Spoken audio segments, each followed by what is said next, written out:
call the member for Kooyong. Thank you, Mr Deputy Speaker. I rise to speak on the Australian Charities and Not-for-Profits Commission Bill, the Australian Charities and Not-for-Profits Commission Consequential and Transitional Bill 2012 and the Tax Laws Amendment Special Conditions for Not-for-Profit Concessions Bill 2012. Mr Deputy Speaker, this is an important topic. Not-for-profits, charities, volunteer organisations are at the heart of our society. Indeed, they are as old as society itself, and they reflect the best of us, a commitment to helping others who are in need. That's why we, as members of this chamber, should do all that we can to help, not to hinder, the work of these organisations, to create an environment where they can do their work without being overburdened by compliance and red tape. Mr Deputy Speaker, this is the essence of the debate, and this is why the Coalition opposes these bills. Because these bills before the House will see the establishment of an independent statutory office, the Australian Charities and Not-for-Profits Commission, and a new Commonwealth-level regulator for the not-for-profit sector, and a commissioner who will actually increase the red tape, not reduce it.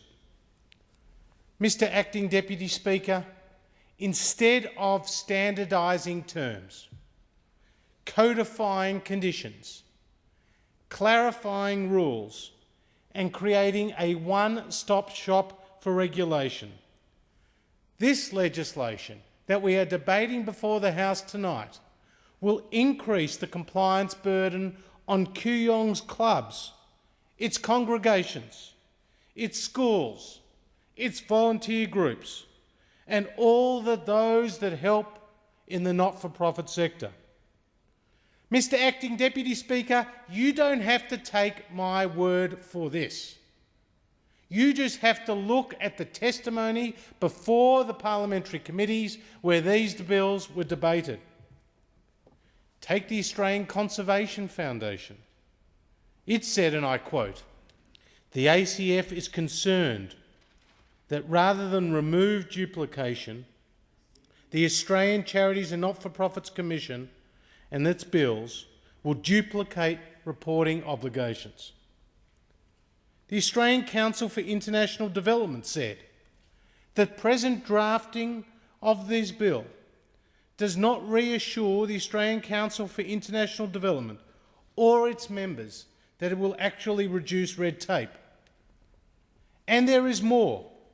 Mission Australia, and I quote, "Our overriding concern is that rather than reducing red tape and compliance, the ACNC will add another level of compliance and that nothing will be taken away."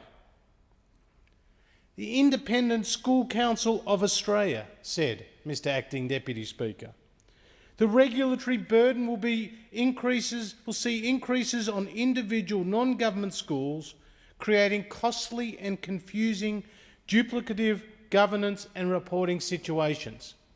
This is pretty damning stuff, Mr Acting Deputy Speaker.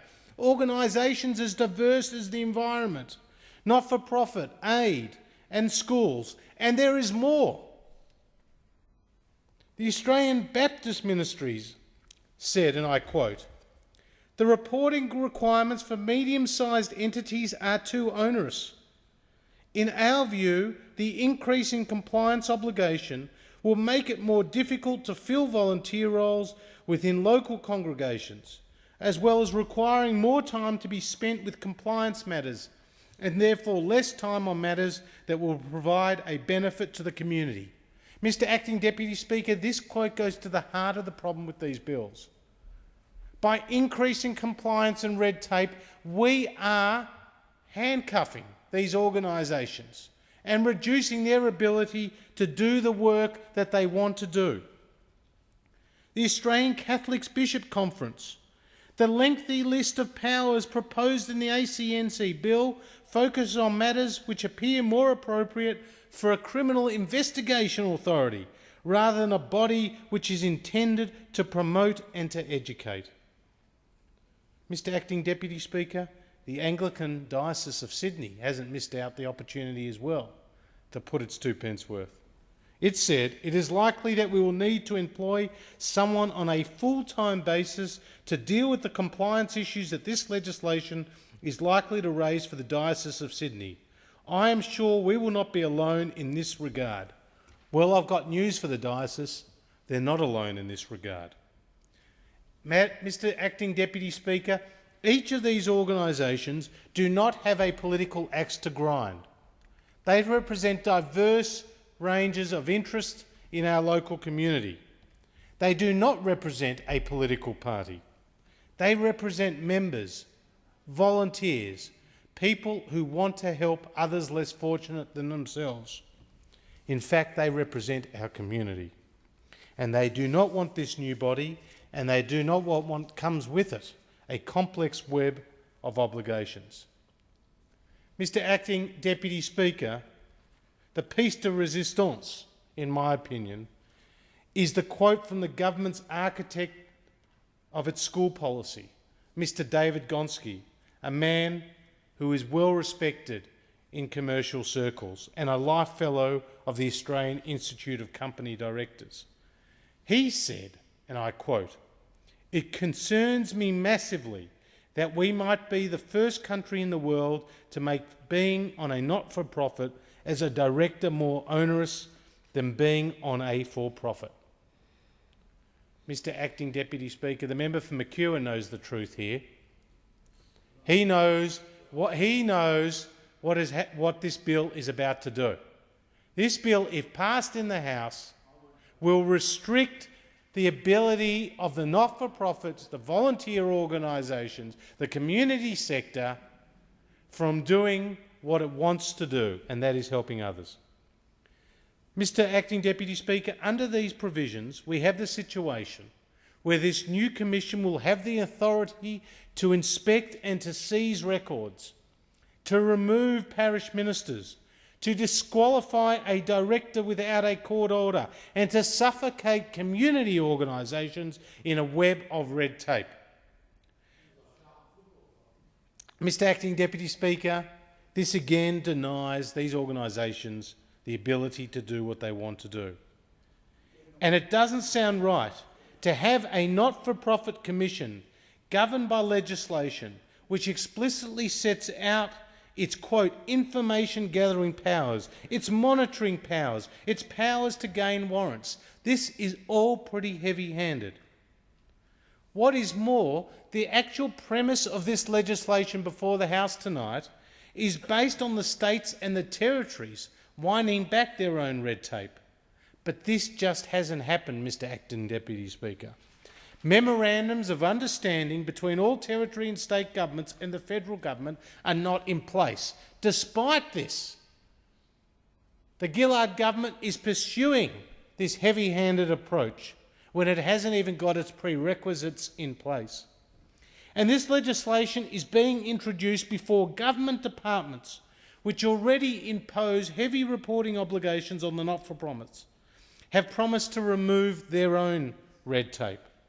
For example, DUA will still require non-government schools to fill in financial questionnaires, data collection materials under My School, on top of the requirements to comply with state and territory governments. Mr. Acting Deputy Speaker, how many layers of red tape do you want? As the Shadow Minister and the member for Menzies has said, we are going down the path of a commission when other countries like New Zealand are walking away, announcing that they are closing their commission. And it's interesting that the Assistant Treasurer is in the chamber right now, because he has said that this legislation will not solve all the problems overnight. Well, that's an understatement if I've ever heard one. It's going to create problems overnight, not solve any problems overnight. It's just time Mr Acting Deputy Speaker, that the Gillard government got out of the way of the voluntary sector, not increased uncertainty and increased compliance. What is more, get the process right. Get agreements from the state and territories before you pursue this path. Get your own federal departments in order and allow a sufficient time for these bills to be debated. Instead, you've conducted this process in secret and you allowed only 9 working days to make submissions on the exposure draft. Mr Acting Deputy Speaker, in a democracy, when you introduce heavy-handed legislation with wide-ranging effect, you've got to do better than that. You've got to do better than that. But we should not expect better from this government. We should not expect better from this government because right across every portfolio they have increased regulation.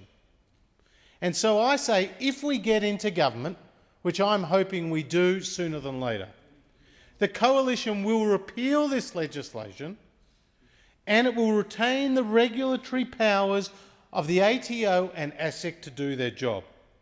We will ensure a one-stop shop for these not-for-profits. We'll ensure one contact in each department rather than multiple contacts. We will simplify the auditing process. And we will set up a small Charities Commission as an educative and as a training body for the sector, not this big regulatory body which is going to overburden the not-for-profits. Mr Acting Deputy Speaker, I said before this government has an atrocious record when it comes to regulation. Would you believe, since Kevin Rudd came to power in 2007, this government has introduced more than 18,000 new regulations and repealed less than 100.